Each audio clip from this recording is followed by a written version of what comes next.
안녕하십니까. 기독자유통일당 TV입니다. 저는 부대변인 박세민입니다.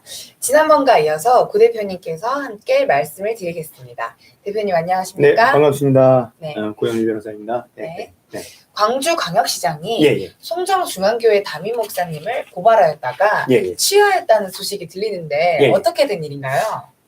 일단 지난주에 저희들이 보도했던 대로 지난주 금요일 오후 2시부터 4시까지 광주광역시청 앞에서 교회를 탄압하는 이용섭 광주광역시장에 대한 탄핵 집회를 열었습니다. 탄핵 집회를 열고 그리고 그 광주광역시장 외에 4명의 공무원에 대해서 저희들이 강요죄 그리고 예배방해죄, 건조물 침입죄, 건조물 수색죄 혐의로 고발장을 접수했습니다. 그 뒤에 일어난 사건들인데 한번 이 부분도 한번 살펴봤으면 좋을 것 같습니다.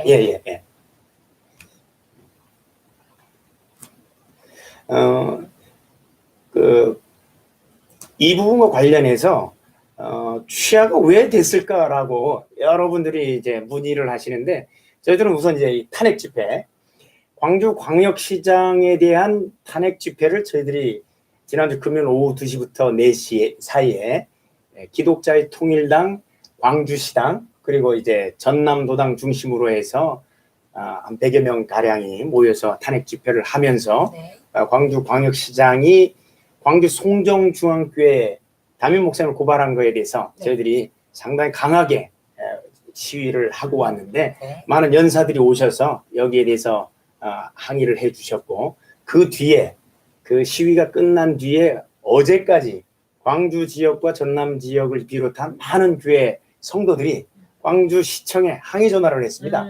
항의 전화를 하면서 예배 드리는 게 죄냐? 왜 우리를 이제 핍박하고 탄압하느냐? 이렇게 해서 항의 전화를 하니까 이 시청에서 어제 고발장을 광주 송정중앙교회 담임 목사님에 대한 고발장을 취하했다는 소식이 들려왔습니다.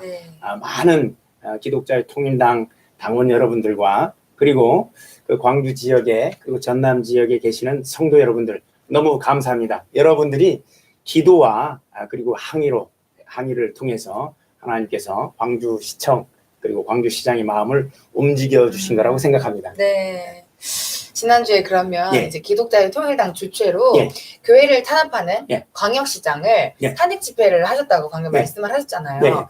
근데 이제 오늘 해주시는 그 소식이 이 일과 관련이 있는지. 저희들은 당연히 관련이 있다고 생각하고 있습니다. 왜냐하면 그 전에 광주 송정중앙교회 담임 목사님이 김정열 목사님이신데 계속해서 예배를 한 번도 쉬지 않고 온라인 예배가 아니라 실제 예배를 드렸다는 거예요.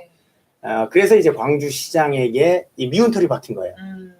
그런 찰나에 광주시장이 이제 실내는 50인 이상, 실외는 100인 이상 집회 금지를 모든 모임을 이제 금지를 시켰는데 수요 예배 때 198명이 예배를 드렸다는 이유로 이렇게 고발이 들어왔는데 이 탄핵 집회를 통해서 거기 정말 뜨겁게 그리고 아주 강렬하게 그 집회가 진행이 됐습니다. 그리고 많은 경찰들이 오고 시청 직원들이 와서 이거를 보고 거기에 대해서 아마 반응이 광주시장에게 이용섭 시장에 보고가 됐을 거라고 생각하고 그 뒤에 일어난 성도들의 전화 거의 이제 광주시청이 마비될 정도로 전화를 했다는 이런 항의 전화를 했다는 얘기가 있습니다. 그래서 결국은 광주시장이 꼬리를 내리고 이 고발을 취한 거라고 저희들은 생각하고 있습니다. 네. 그럼 혹시 광주광역시장에 대한 그 고발장을 저번에 접수하신다고 지난주에 말씀을 하셨잖아요.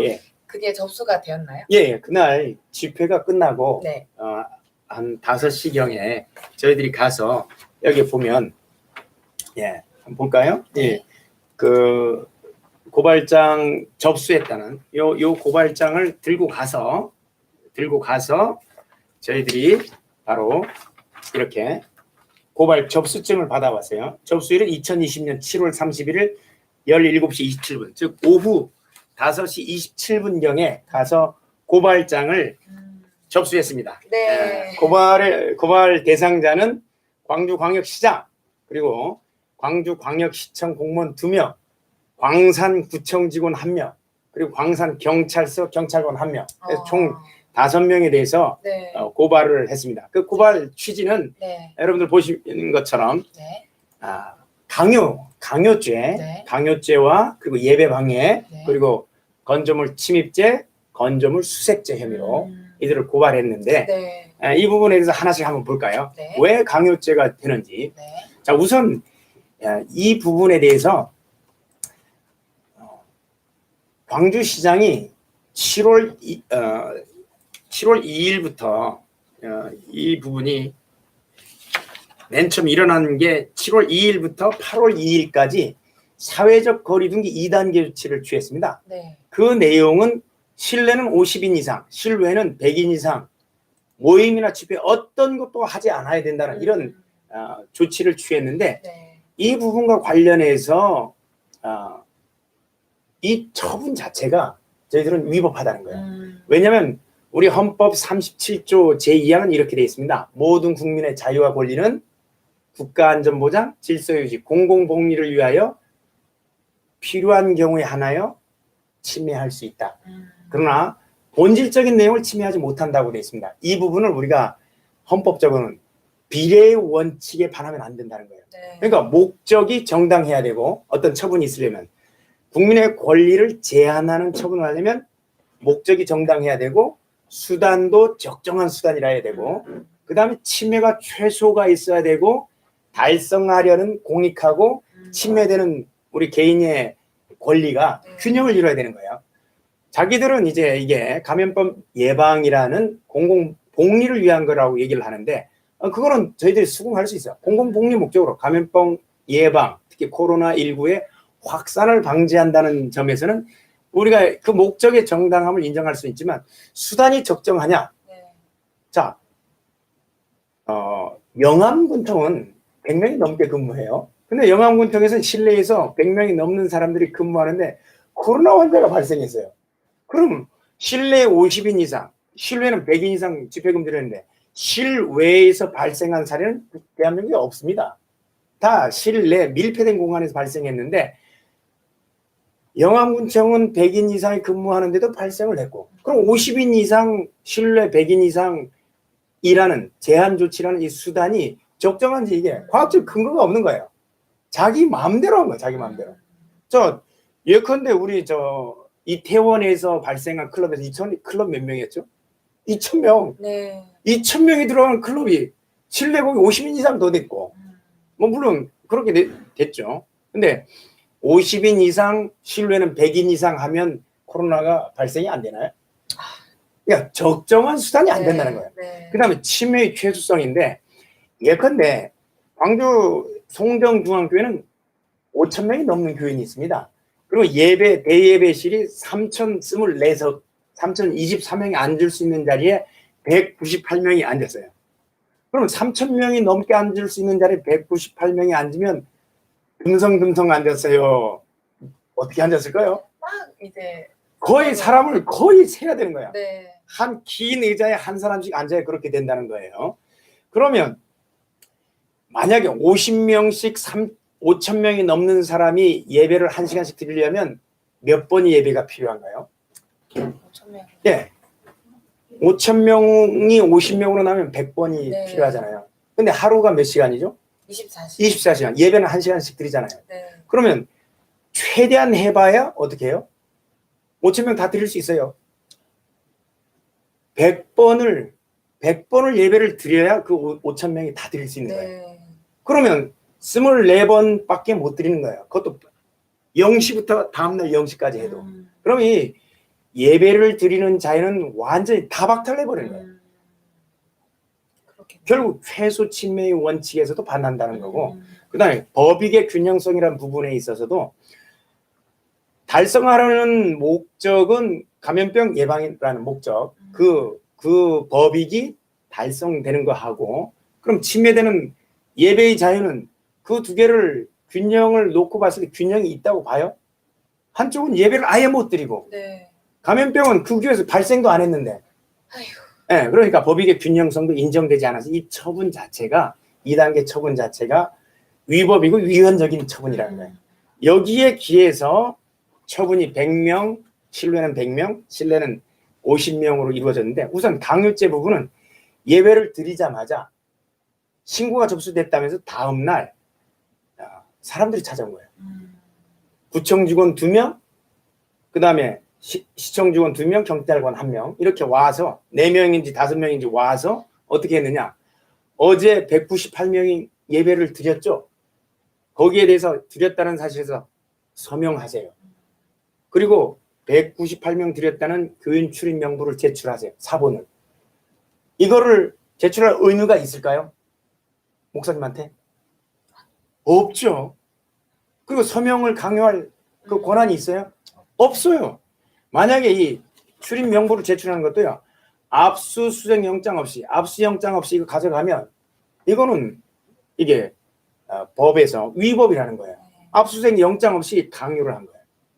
그리고 서명을 할 수도 없는데 서명을 강요할 때 이거를 서명을 해서 이 자료를 확인서를 제출하면 나중에 범죄의 증거로 사용되는 거예요. 그러면 이거를 임의 수사니까 제출을 거부할 수 있습니다. 그리고 진술을 거부할 수 있습니다. 이거를 얘기를 해줘야 되는데 이거 전혀 얘기 안 한 거예요. 그래서 관에서 시청에서 경찰서에서 나왔다니까 목사님은 하라니까 서명도 하고 출입 명부도 제출을 한 거예요. 그래서 이 부분은 의무 없이 다른 사람에게 일을 시킨 거기 때문에 이거는 바로 강요죄가 됩니다. 강요죄 혐의로 그래서 광주광역시장 그리고 출동했던 공무원 4명 강요죄 혐의로 일단 첫 번째로 고발을 했고 네. 두 번째는 예배를 드린 7월 8일 이후에 7월 9일 날 가서 이 서명을 하게 하고 그다음에 출입자 명단을 사본을 제출하도록 한 부분이 이제 강요가 되고 두 번째는 그 다음 주에요. 수요 예배가 지난 7월 12일에는 어떤 일이 벌어졌느냐. 예배를 드리는 와중에 3부 예배 네.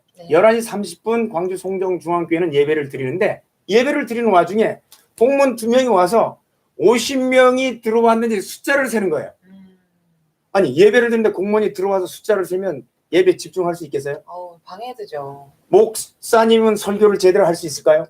신경 쓰여서 신경 쓰여서 네. 다음번 예배 마음대로 드릴 수 있겠습니까, 여러분들은? 없습니다. 그런데 우리가 지난번에도 계속 얘기를 했지만 예배 시간에 수색 영장이 있든 없든지 간에 예배에 들어와서 방해를 하면 무슨 죄가 된다고요? 예배 방해. 그럼요, 예배 방해죄가 되는 거예요. 네. 그래서 이 두 공무원은 숫자를 세던 두 공무원은 예배 방해죄가 되는 거고 네. 그리고 수색 영장도 없이 그냥 들어왔어요. 교회는 공무원이 들어오면 그냥 들어와야 되는 줄 아는 거예요. 임의로 들어오는 거에 대해 우리가 거부를 할 수 있는데 거부도 못하고 그냥 들어와서 공무원들이 들어오니까 이해하면서 근데 압수수색 영장 없이 들어와서 우리가 관리하는 건조물인 예배당에 들어오면 또 무슨 죄가 될까요? 건물 수색. 네, 건조물 침입죄. 건조물 침입. 네, 건조물 침입죄도 해당돼요. 네. 건조물 침입죄가 해당되고요. 그래서 건조물 침입죄로 우리가 또 고발을 했고 네. 그리고 마지막으로 들어와서 대예배실 그리고 소예배실 사람들이 몇 명씩 있나 한 칸마다 조사를 한 거예요. 그러면 수색영장 없이 사람들이 몇 명 있나 조사한 거는 뭐가 될까요? 건조물 수색죄. 우리 부대변인이 요새 법률 검토를 하다 보니까 형법까지도 너무 잘 알아요. 그래서 아닙니다. 건조물 수색죄, 네.